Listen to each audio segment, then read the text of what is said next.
我不知道弟兄姊妹是不是都有读耶利米书啊？如果你们有读耶利米书，其实你会发现，其实今天姊妹们准备的其实是蛮充分的，听听了其实是蛮享受的啊。所以，我里面也觉得非常的感谢主，因为呢，我在你们这个年纪的时候啊，大概耶利米书是怎么读也读不懂，但是你们今天既然能够呢，借着生命读经的帮助，借着读经，对耶利米书呢，的确有一种相当扎实的认识。希望呢，如果我们这样一直的对主的话，这样的追求，能够有经历、有认识，我相信呢，当你们到了慢慢长大了，你们都会成为教会的祝福。所以，弟兄姊妹要认真的来追求主的话。这个耶利米啊，我觉得耶利米的角色是很特别的。如果弟兄姊妹你读完整个耶利米，他在一个非常为难的时代，他的时代就处在这个以色列人被掳的时代。以色列人为什么最后的结局会被掳呢？因为呢，自然而然他们是非常远离神到一个地步，以致呢神需要呢在那里惩治以色列人。借着一种的惩治呢，在以色列人当中有一种的清理，好叫以色列人有个机会呢，全心的归向他。因为因着以色列人多了很多的掺杂，很多的这个与世界之间不正常的关系，这个以色列人呢，彼此是非常非常的有缘。所以呢，神需要在一种的光景里面，其实如果呢，你认识耶利米，如果你相信耶利米呢是神在那个时代与神心意的申言者，其实你里面就会有感觉，这个神对以色列人其实是满了怜悯，满了同情，但是呢，又因着以色列人堕落的光景，神需要在爱里面来惩治以色列人，好叫以色列有一个机会全心的回转向他。所以呢，他在以色列当中以色列子民当中就做了许多的惩治，许多的剥夺，许多的毁坏，实在是因为以色列子民掺杂到一个地步，实在是没有办法回转向神。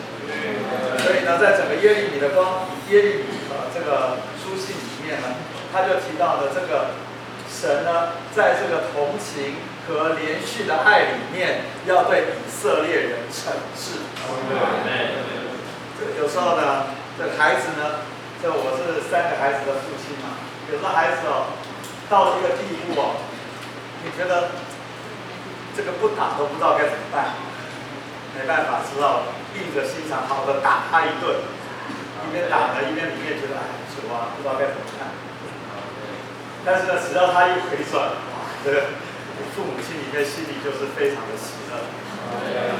那这一方面呢，在耶利米所处的时代，你看它是一个非常为难的光景，但是在这个为难的光景里面，神并不是用一个非常看似所谓刚强的人，你知道吗？这个耶利米在神的同情还有连续上是与神是一的。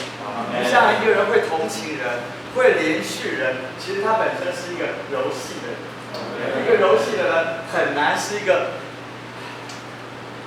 冷酷无情的人，很难是一个那种好像坐在那个法院审判官那种好像这个满了权柄这个无情无义的人。但是神却用了一个这样的人来做他的申言者。弟兄姊妹，这个其实在环境当中呢，有时候呢我们都会遇到这种光景。如果我们爱主，我们渴慕主，其实有时候呢，神呢都愿意我们能够成为他的申言者，在那个环境里面来为他说话。可能这个整个环境呢并不是那么的友善，可能环境呢甚至有些的为难，但是呢神却要借着我们来说话。因着呢，这耶利米认识神，他也与神是一，所以他竟然能够在那么为难的光景里面，一个细心、满了连续、同情的青年人，竟然能够在那里放胆为神说话。其实你可以看到那个情节，他在那里为神说话，其实神的子民并不听他的话。他在那里多次说话，希望神的子民能够悔改，离开他们的不义，使他们呢能够回到一种正确的光景。但是神子民是不听的，所以耶利米早就预知这般的应着景象的子民最终是会被掳，但是他却忠心的说话，他继续的为神说话。其实呢，他的说话，他在那里忠心的为神说话，70年之后，神就照着他的话。神的百姓也照着他的话得鼓励，70年之后，他们就归服了。就是我们需要放胆的为神说话，我们需要知道神的心意，然后在各样的环境里面放胆的为神说话。好，这第一件事情。那其实还不只是以色列子民邪恶的兴起，其实呢，列国这次呢讲得非常的清楚。其实就是当你想到列国，你就要知道，列国呢事实上就是巴比伦，因为呢列国都因巴比伦的酒喝醉了，所以所有的列国呢都是在巴比伦的范围里面。这个尼布甲尼撒，这个在但以理书的时候，这尼布甲尼撒造了一个金像，弟兄姊妹，你知道这个金像的头是什么呢？金像头就是预表巴比伦，对不对？然后呢，它有一个胸和膀背，有头的呢腹股的腰，还有呢这个铁的腿，还有半泥半铁的脚趾脚，还有脚趾头。弟兄姊妹，你看到在这里，头是巴比伦，换句话说，整个人像都是巴比伦，对吧？虽然你可以分好几个时代，但是头呢，事实上就说出整个人类的政权，整个人类的时代就是巴比伦。人的背叛也是最明显，也是从巴别开始。所以整个巴比伦呢，就说出这是神的仇敌，在那里拦阻神的子民在地上完成他的心意最大的敌人。那所以神呢，多次就盼望呢，神的子民能够与巴比伦有一种分别，这个世代呢是有一种分别的，它是圣徒的，我们呢也应该是圣徒的。所以弟兄姊妹，我盼望弟兄姊妹能够留意一件事情，在这人类的世代里面，你会觉得今天人类世代发展到一个地步，非常的丰富，我用丰富2个字，但是呢，事实上也是非常的复杂，各个学问，各个样的。甚至享受各个样的娱乐，甚至生活所需。我不知道弟兄姊妹，你会觉得现在这些东西都非常非常的复杂，一个一个呢都好像是一个系统一样，就把我们这班呢神的子民紧紧的网住、缠住，好像我们呢每当提到侍奉神的时候，就觉得有很多的拦阻。对不对？你读书会不会读到一个地步？主啊，好像我没有时间来享受主。会不会玩社团玩到一个地步？主啊，好像我没有心力再来顾到神家的事，甚至呢，你每天光去想你今天要吃什么，你就觉得花了好多的时间。弟兄姊妹，还有不只是这些我们身上所用的许许多多的事情，弟兄姊妹，你会觉得一个衣服常常是少一件呢？你会不会觉得最近流行又走到哪里呢？或是最近韩剧又演到哪里呢？弟兄姊妹，这个时代非常非常的复杂。那这时代呢，就是一个一个的系统，把我们呢从神还有神的他的心里面也带领了。弟兄姊妹，你知道吗？神要审判这个列国，审判一切与这世代有关的事情。所以呢，在启示录的时候，神一直呼召神的子民从宗教的巴比伦，还有从物质的巴比伦中出来。弟兄姊妹，你要不要出来呢？神一直在呼召，其实从旧约就一直在呼召神的子民，不要有份于偶像，不要有份于拜偶像之地的人任何的事情。其实神一直在做一个分别的工作，而且今天神在我们里面呢，不只是叫我们有一种圣别的想法，他身上把那个圣别的生命呢做到我们的里面，他盼望神的子民从巴比伦出来。今天呢，你不要小看，好像说，我们都在神的家中，也都在教会生活里。但弟兄姊妹，如果你上周有记录我们上周讲的信息，我们讲到要侍奉神，在4个方面侍奉神，其中有一个呢，就讲到呢巴比伦的兴起。你知道弟兄姊妹，在物质的巴比伦，他卖什么东西吗？第一个是金，第二个是什么？人的魂。如果你去看看他卖的东西，你把它归类一下，前几项呢跟建造的材料有关，还有跟人的身上的装饰有关，然后跟食物的香料有关，跟食物有关，跟衣服有关，跟交通有关，跟工作有关。请问弟兄姊妹，巴比伦包括什么？我们生活的一切。生活的一切原来是为着我们在地上存在，能够呢在这里呢生命长大，能够使我们能够在地上为神做见证而存活而有的供应。但弟兄姊妹，撒旦使这些全部都系统化了，目的就是把我们带领他经纶的中心线。弟兄姊妹，要从巴比伦出来，要从巴比伦出来。我不是说我们不需要做其他的事情，我们需要为着我们的生活，为了教会的建造，我们需要有许多的事情是该做。但弟兄姊妹，我们的心不在巴比伦身上，我们需要从巴比伦出来。我盼望弟兄姊妹，我们需要，我盼望弟兄姊妹，虽然我们都需要读书，我们需要寻求知识，我们需要受装备，需要有推罗的记忆，但是推罗的记忆不是为了去盖巴比伦的，推罗的记忆是用来盖神的居所。我们需要学很多的东西，甚至我要从埃及得着许多东西，但是这些不是为着我们身上的装饰，这些乃是要成为举祭，献给神，能够建造神的居所。弟兄姊妹，我并不说大家不要努力，很多东西其实都是机会训练我们这一个人。但弟兄姊妹，我盼望你的心要知道，巴比伦是会审判的，巴比伦是会过去的，巴比伦一切东西在神的经纶里面，最后会是无有的。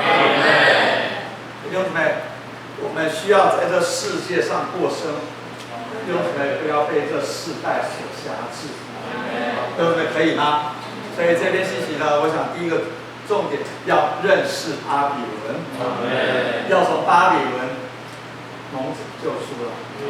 那巴比伦包括2方面，一个是物质的巴比伦，一个是宗教的巴比伦。那弟兄姊妹，我们不知不觉也要留意我们身上是不是有宗教巴比伦的味道。什么叫做宗教的巴比伦呢？就是它外面好像有些属灵事物的装饰，但是它里面呢，却不是神与人的调和。外面呢，好像有许多属灵的事，但是里面呢，却没有属灵的实际。我的弟兄姊妹，我们在教会生活过久了，也要留意，我们今天呢，不是在那里用宗教的东西在装饰自己。就好像我们已过的信息读到，很多人以金钱为得利的路。那弟兄姊妹，你说金钱得利还不一定是财物，可能是名声，可能是什么？弟兄姊妹，这些都是巴比伦的影子。弟兄姊妹，我们在这里是一班单纯爱主的人。我们盼望我们不只是认识真理，我们也盼望神更多的把自己分赐到我们的里面。我们盼望我们能够在生命中长大。我们盼望我们真正的是一班被神的话所构成的人，认识神的心意，在地上做神见证的子民。弟兄姊妹，宗教的巴比伦没有价值。物质的巴比伦最后会归于无有。弟兄姊妹，在这里，在人类的复杂的历史当中，却有一个神圣历史的轨迹啊！在你看到外面这个很巨大的世界，好像这个大轮在那里动一样，可是神所看见却是他经纶的大轮。这个经纶大轮来得非常的隐秘。其实，在新约里面，就是主的2次来。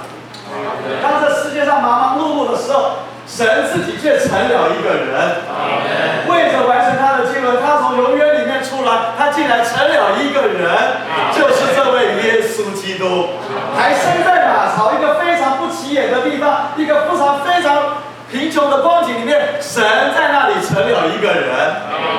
为什么？他要把神调到人里面，他要产生第一个原型，就是神人耶稣基督。而且呢，他在地上过了一个非常卑微的生活，33年半。什么也没有做，是只有最后3年半他才开始出来尽职。他做一种隐藏的生活，却把神彰显出来。最终他们有一个完成一个很荣耀的成就，他就做一件事情，为我们罪死在十字架上，然后埋葬以后第3日复活，他就今天能够进到每一位他所拣选的人里面。因为神圣历史看起来微不足道，但是神圣的历史却会存到永远。好像我们今天天天生活发生事情都很微不足道。对。但弟兄们，你知道神今天在里面做一件极大的事情，就是把这三一神不断的分赐到我们的里面。他不是在外面有许多的神迹奇，但是他天天把一件最神奇的事情，就是这永远的神竟然能够天天与我们调和。无论你的光景如何，你今天都能够享受神在你里面的分赐。一天一天神在我们里面加多，一天一天神在我们里面更多的构成，一天一天神把我们建造在一起，至少地上就有他的见证，就是教会。今天教会还在扩展当中，在人所不知道的时候，在人所以为外面许多繁华的时候，主要第二次再来。他第二次再来就不是只是他一个人，他还要与他的得胜者同来，他要结束这个时代。请问你在哪里？你在哪里？你今天在哪一条路上？弟兄姊妹，好不好？从巴比伦出来。今天有太多的东西影响我，太多东西好像很吸引我，但弟兄姊妹，你要知道，神已经拣选我，我们都在这神圣的历史中有份。我们需要让这神圣历史上里面天天加多，我们需要让神在我们里面天天的扩展。弟兄姊妹，你希望你的校园里面有更多人有份于神圣的历史，你希望你的一生能够一直的份于神圣的历史。这个世代会过去，但是我们要与神一同作王，直到永永远远。好不好？弟兄姊妹，从巴比伦出来。如果你真的要侍奉神，慢慢的，我们要从巴比伦出来。那从巴比伦出来呢，不是单独的。从巴比伦出来呢，我们乃是在这个地上呢，做一个与这世代相反的见证。人在那里建造巴比伦，在那里呢高举人的名，在那里拜偶像，在那里呢好像为着自己的目标在那里努力，但是这里却有一般人是在教会生活里面愿意被建造在一起，做与这世代相反见证的人。对不对？好不好？我帮弟兄姊妹，无论你将来你的工作如何，你将来的生活如何，请弟兄姊妹把这句话放在你的心里面。我们乃是有份于神圣历史的人，我们乃是在这里建造教会、预备主回来的人。弟兄姊妹，可以吗？好，那么所以呢，弟兄姊妹，你看啊，在整个耶利米书呢，我觉得我还是有点负担，再把整个耶利米书跟弟兄姊妹提一下。当你提到耶利米书，你要留意几件事情。第一个就是以色列人的光景，第二就是列国的情形。那第三，神呢如何在以色列的身上做工，也在列国的身上呢执行他的心意。至终神要做什么？好，我把几件事情摆在弟兄姊妹，你一定要很清楚。就是以色列来说，他们堕落了，所以呢，神呢借着耶利米来说明一件事情：神是在连续和同情当中来惩治以色列人。那列国呢，在对待以色列事实上是不义的，但是呢，神呢却在爱中，也在他公义的原则里面要来审判列国。其实神对付以色列和审判列国只有一个目的，就是为了他的经纶。他的经纶是什么？他要使以色列人成为新造。这个新造呢，不是外面的事情，而是呢，神能够最终将他的生命呢赐给以色列的子民，使他们呢能够认识神的经纶，在内里的经历上来认识他，使他的子民成为他在地上的见证。所以，各位，神做这些事情只有一个目的，就是要得着心造。以色列要在主再回来的时候，才能够有机会成为心造一部分。但就是我们今天都已经是神的心造。是这个圣经讲，这外邦的人数满足了，救恩就要临到以色列，对不对？我们在这里传福音，其实是一件小事。我们传福音是为了结束这个试探。我们在这里呢，生命长大是为了结束这个试探。当我们教会建造起来，当福音传遍巨人之地，以色列才能够有真正的复兴。虽然以色列人背逆了，以色列人顽梗，但是神却借着这个机会，使救恩临到所有的外邦人。所以我们有机会与以色列同享神的救恩。也就是我们今天已经得主，他就不要失去。虽然我们不会失去，但是在经历上，可能我们没有那么在神的心里面。好，可以拿弟兄姊妹，你们今天都是神的心造。好，我还有3分钟的时间。好，那弟兄姊妹，那耶利米哀歌呢？事实上，它基本上呢，我觉得非常宝贝。这个耶利米他在写耶利米的哀歌的时候呢，他是以一个非常在他人性里面的光景来写。其实你看他对以色列人，他天天在那里看着耶路撒冷毁坏的光景，他里面很有感觉。对不对？耶利米真的是个人，虽然他说了很多这些话，虽然好像很刚强，但他是一个甜美的人。所以他在人性里面呢，他就在那里为耶路撒冷哀伤，为耶路撒冷哭泣，里面满了忧伤和爱的感觉。弟兄姊妹，在这样的人性里面，你却能够看见他是一个认识神的人，他是一个不断的把自己转向神的人。所以呢，他在那里写到耶利米哀歌的5首，讲到圣城的荒凉，讲到圣城的被毁，讲到神的百姓受审视。还有这与神百姓受审之失意的申言者，这些呢都是一个非常非常消极的光景。但是呢，他在那里呢有忧伤有爱，但是他那里呢也认识呢神的连续是不会断绝的。他呢对我们的慈爱每早晨都是新鲜的，我们能够一直的来享受它，一直的转向它，甚至他说耶和华是我们的份。甚至在最后一首讲到说，虽然外面环境非常的荒凉，连狐狸都能够在圣殿里面，在锡安山上，但是神的宝座是永永远远的，神的行政是永永远远的。弟兄姊妹，你现在看好像很多事情还没有发生，但是我们的神是永远的神，地上所有东西都会过去，因为没有一样是永远的。但是我们的神的宝座，神的行政要存到永远。环境其实再怎么改变，不会改变我们永远的神。